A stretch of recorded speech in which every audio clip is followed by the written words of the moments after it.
जय श्री कृष्णा।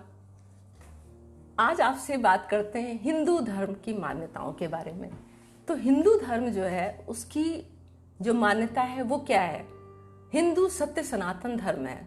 सत्य सनातन धर्म का मतलब क्या है कि ये धर्म जो है, ये सनातन धर्म जो है, ये आज से नहीं है, इसका आदि अंत नहीं है।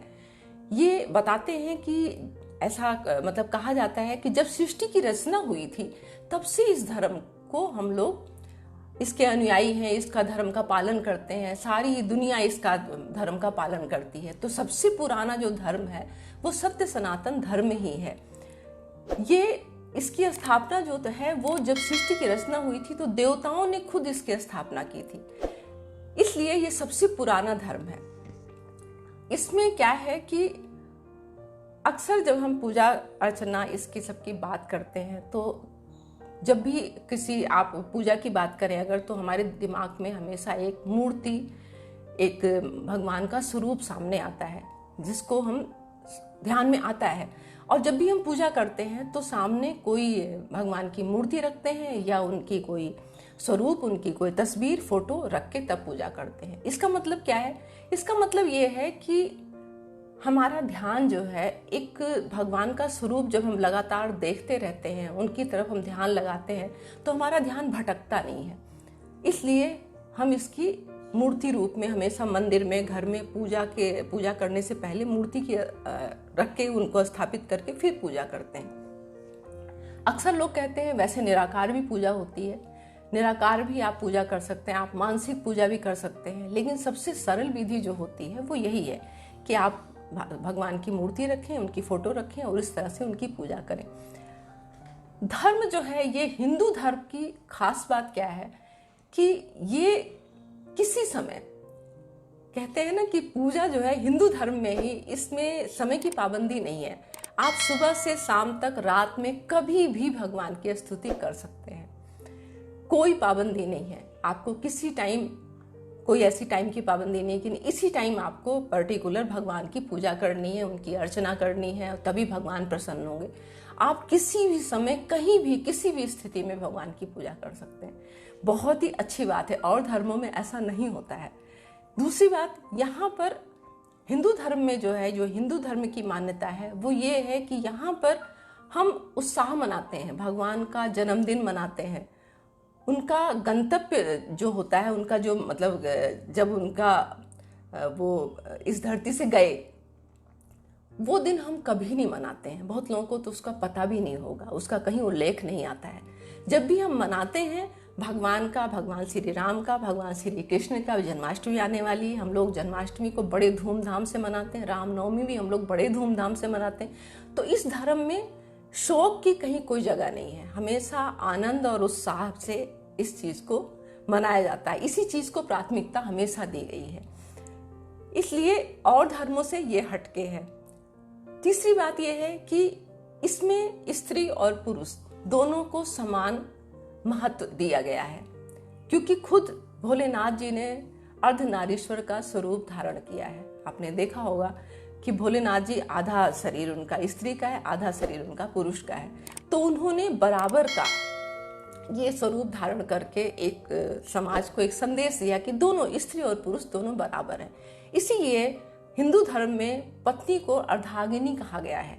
तो ये भी एक खास बात है जो हिंदू धर्म में ही पाई जाती है, इसलिए ये एक विशेष धर्म माना जाता है क्योंकि और धर्मों से हटके है।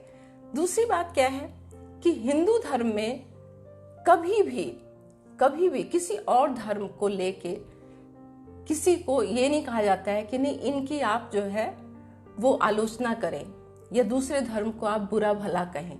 सर्व धर्म को समानता का वो दिया गया है, क्योंकि हमारे यहाँ कहा जाता है कि कण कण में भगवान है, हर एक जगह भगवान विराजमान है। तो हमारी जो दृष्टि होनी चाहिए वो सब जगह, जब हम सब जगह भगवान को देखेंगे तो उनका स्वरूप जब देखेंगे तो हमारे लिए अंदर से प्रेम होना चाहिए, श्रद्धा होनी चाहिए, सद्भाव होना चाहिए, सद्भावना की हमारे अंदर आदत होनी चाहिए।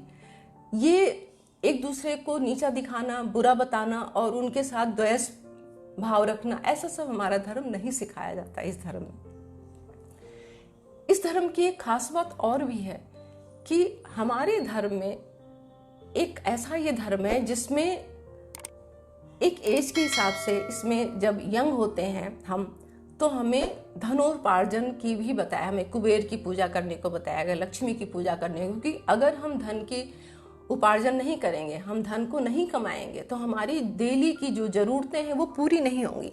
और जब हमारी डेली की ज़रूरतें नहीं पूरी होंगी तो हम गलत रास्ता जरूर अपनाएंगे, यानी पाप कर्म में हम जाना शुरू कर देते हैं। जब भी पैसे का अभाव होता है तो आदमी गलत सही या सामान्य जिंदगी नहीं जी पाता है, वो गलत रास्ता जरूर पकड़ लेता है। बेरोजगारी, आपने देखा होगा, बेरोजगारी ही जो है गलत रास्तों का निर्माण करती है। उस रास्ते लोग जाना शुरू कर देते हैं, उन्हें जब उनकी डेली की जरूरत नहीं पूरी होती तो ऐसा करते हैं। इसलिए हमारे धर्म में एक बताया गया कि जब आप यंग हैं, बचपन में आप को शिक्षा मिलनी चाहिए, आपको गुरुओं के द्वारा शिक्षा मिलनी चाहिए। जब आप यंग होते हैं तो आपको कुबेर और लक्ष्मी जी की पूजा कराई जाती है। हमारे यहाँ दिवाली पे लक्ष्मी जी की पूजा होती है और लक्ष्मी जी की उपासना हम लोग करते हैं, क्योंकि धन जरूर है, धन जरूरी है। अगर धन नहीं होगा तो हमारी जिंदगी सुचारू रूप से नहीं चल पाएगी, तो ये जरूरी है। तो इसलिए धन की हम मतलब जरूरत अपनी पूरी करने के लिए लक्ष्मी की पूजा करते हैं और धन कमाते भी हैं, धन कमाते हैं। लेकिन बस मैंने आपको बताया कि भाई आप सही तरीके से धन को कमाइए। आप अगर गलत तरीके से धन को कमाते हैं तो वो धन आपको फलित कभी नहीं होगा। आपको लगेगा थोड़े टाइम के लिए कि नहीं ये पैसा आ रहा है, हमारे पास बहुत पैसा है, पैसों से सब कुछ हो सकता है, और हो भी जाता है। लेकिन देर सवेर आपको लास्ट में पता लगेगा कि जैसे आपने बच्चों के ऊपर पैसा खर्च किया, बच्चों की पढ़ाई लिखाई कराई, तो आगे चल के उनको कामयाबी नहीं मिल पाएगी, या उनकी बुद्धि ऐसी हो जाएगी जिसका फल आप नहीं भुगत पाएंगे। जिसको आपको जितना मिलना चाहिए था सुख, वो नहीं मिलेगा, उनको नहीं मिलेगा। जब उनको नहीं मिलेगा तो आपको भी नहीं मिलेगा। तो इसलिए सुबुद्धि होनी बहुत जरूरी। सही तरीके से हमें जिंदगी का रास्ता पकड़ना है और उस तरीके से चलना है। तो उसके लिए हमारे धर्म में बताया गया है कि आप किस टाइम में किसकी किसकी उपासना करिए। जब हम गृहस्थ आश्रम में होते हैं तो उस टाइम हमें सब कुछ करना होता है, हमें परिवार को भी पालन पोषण करना होता है, उसके लिए हमें धन की जरूरत होती है। दान धर्म करने के लिए एक टाइम आता है जब हम वृद्धावस्था में जाते हैं, तो उस टाइम पे हमें चीज़ों से मोह छोड़ना होता है, एक तरीके से अपनी सारी जिम्मेदारियों को अपने परिवार पे, अपने बच्चों पे सौंप के, और हमें इन चीज़ों से मुक्त होके हमें वन आश्रम, जो वन आश्रम की बात कही गई है, आपको पता होगा कि पहले लोग इस उम्र में अपने वन में चले आते थे, वहाँ पर तपस्या करने के लिए, अपने लास्ट में ऊपर जाने की तैयारी में शुरू हो जाते थे। तो उसका मतलब ये है कि आप उस उम्र में और तरीके से पूजा करनी है, और तरीके से उपासना करनी है आपको। तो हर एक स्टेज बनाई गई है और उसके अकॉर्डिंग हमारी को पूजा करना बताया भी जाता है।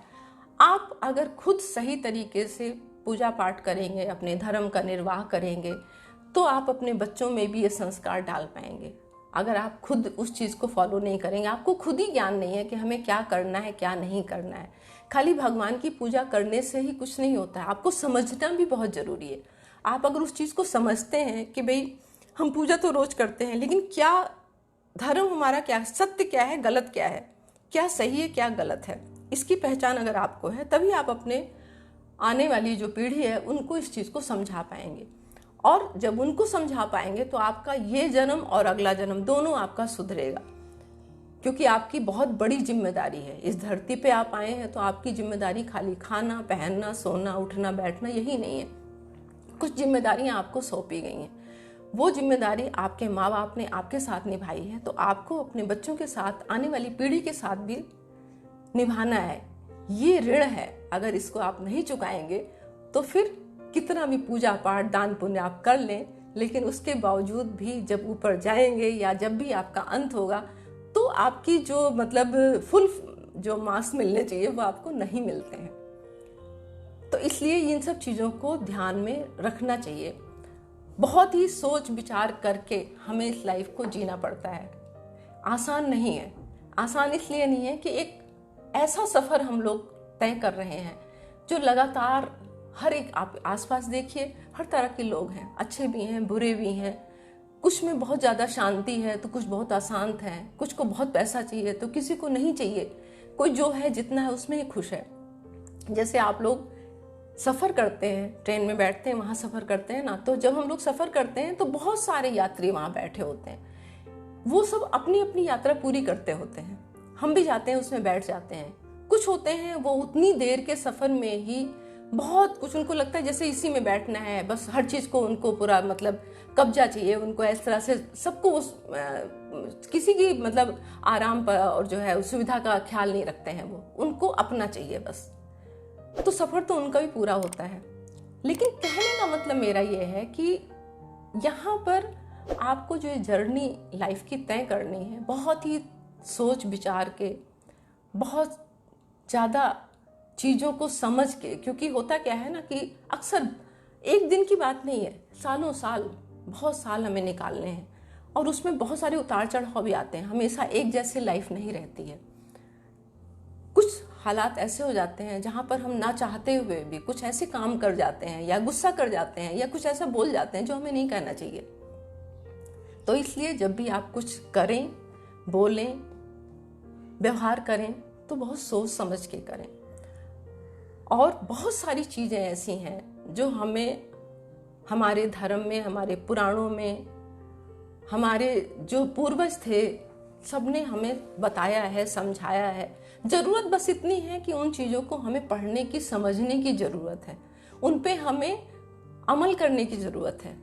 आजकल क्या है, जगह जगह हर इतना ज़्यादा प्रचार है धर्म का, इतना ज़्यादा वो है, उसके बावजूद भी लोग गलत काम करते हैं। सबको ज्ञान है, ज्ञान मैं समझती हूँ सबको है, ऐसा नहीं है कि किसी को ज्ञान नहीं है, लेकिन उसके बावजूद भी लोग समझ ही नहीं पाते हमें करना क्या है, क्या नहीं करना है। तो एक्चुअल में उनको सही ज्ञान होना बहुत ज़रूरी है। इसलिए आप जब भी व्यवहार करें अपने घर में, अपने परिवार में, अपने लोगों के बीच में, समाज में, हर एक के प्रति हमारी जिम्मेदारी है। इस देश के प्रति, समाज के प्रति, परिवार के प्रति, अपनों के प्रति, वो जिम्मेदारियां हमें सही तरीके से निभानी चाहिए। तो आज बस यहीं तक। अगर आपको आज की ये वीडियो पसंद आई है तो आप प्लीज़ मेरे चैनल को लाइक करें, शेयर करें और सब्सक्राइब भी जरूर करें। मिलते हैं एक नई वीडियो में, उसके बाद तब तक के लिए जय श्री कृष्णा।